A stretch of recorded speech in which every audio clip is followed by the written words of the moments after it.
बिस्मिल्लाहिर्रहमानिर्रहीम। अस्सलाम वालेकुम। कुकिंग विद मोहनी के साथ मैं हूँ मोहनी अरशद।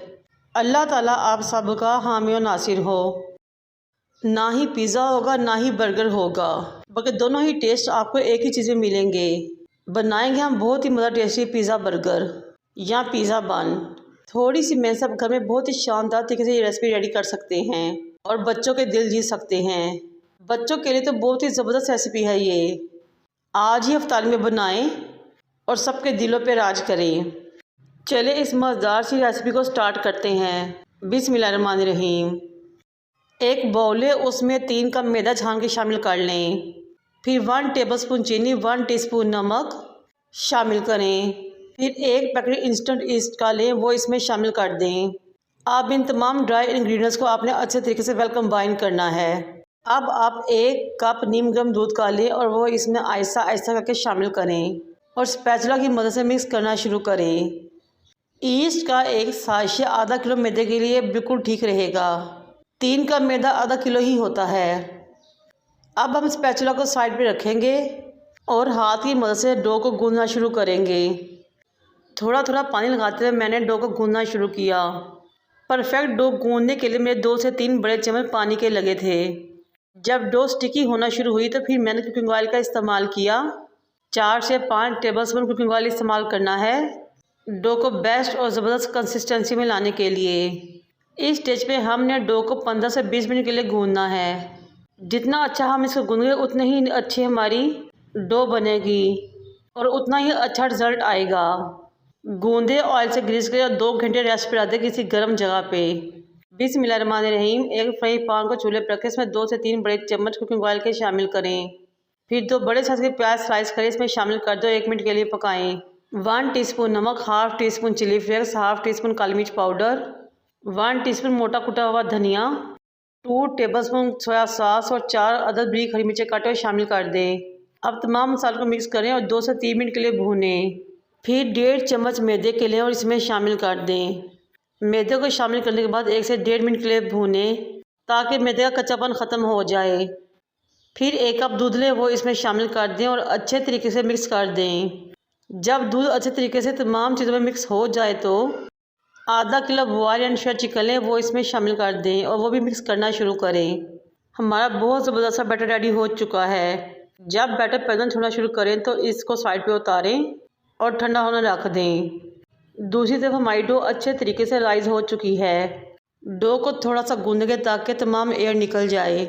मैदे को काउंटर पर डस्ट करेंगे और डो को काउंटर पर लेकर आएंगे। हल्के हाथ से गूंदते हुए इसका एक पेड़ा सा बना लेंगे। जब डो एक पेड़े की शक्ल में आ जाए तो फिर एक तेज़ छुरी लें और इसको इक्वली 6 पोर्शंस में डिवाइड कर दें। हमने डो को 6 इक्वल पोर्शंस में डिवाइड किया और फिर 5 इक्वल साइज़ के इसके पेड़े रेडी कर लिए। यानी कि हमने इसके 5 पेड़े ही बनाने हैं। इन पेड़ों को शेप देने के बाद थोड़ी देर के लिए अगेन रेस्ट पे रखें ताकि ये पेड़े भी अगेन थोड़ा सा सेट हो जाएं। थोड़ी देर रेस्ट देने के बाद पेड़े को हल्के हाथ से ऊपर से दबाएंगे। एक अंडा लेंगे, उसको अच्छी तरीके से बीट करेंगे। इन पेड़े के ऊपर अंडे की ग्रीसिंग करेंगे। इस स्टेज में मेरी आपसे रिक्वेस्ट है कि मेरे चैनल को लाइक करें, शेयर करें, सब्सक्राइब करें, बेल आइकन को टच करें ताकि मेरे तमाम वीडियोस आप तक पहुंच सकें। जब तमाम पेड़ों के ऊपर अंडे की कोटिंग हो जाए तो जूलियन शेप में शिमला मिर्च, टमाटर, प्याज और ऑलिव्स लें। अब इन तमाम वेजीज और ऑलिव्स को हमने इन पेड़ों के ऊपर सेट करना है, लगा देना है। जिस तरह हम पिज़्ज़ा के ऊपर सेट करते हैं लगाते हैं। ये तमाम वेजीज लगाने के बाद अपने हल्के हाथ से ऊपर से दबाना है ताकि वो पेड़े के साथ बैलेंस हो जाएं। ये देखें माशाल्लाह हमारे बहुत ही खूबसूरत से मज़ेदार से पेड़े रेडी हो रहे हैं। इस चीज़ पे एक लाइक और शेयर और सब्सक्राइब तो बनता है। मैंने पहले ही एक बर्तन को गर्म होने रखा हुआ था। फिर मैंने स्टीमर जाली ली, बटर पेपर को ऑयल से ग्रीस किया और इसके ऊपर रख दिया और इन पेड़ों को इसके ऊपर रखा और 20 से 25 मिनट के लिए बेक होने रख दिया। 25 मिनट बाद ये देखिए हमारे पेड़े बहुत ज़बरदस्त तरीके से बेक हो चुके थे। बहुत ज़बरदस्त से खूबसूरत से बन रेडी हो चुके थे बर्गर्स के लिए। अब हम इन बर्गर बंस को निकालेंगे और ठंडा होने रख देंगे।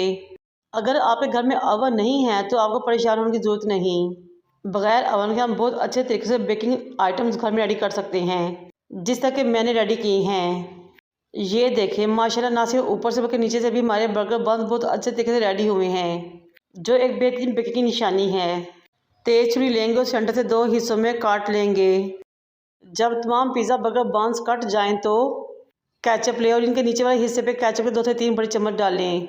फिर वो वाइट सॉस चिकन जो हमने रेडी किया था इसके ऊपर डालें 2 से 2.5 चम्मच। इस मज़े से चिकन की क्वांटिटी आप अपनी मर्ज़ी से कम या ज़्यादा भी कर सकते हैं।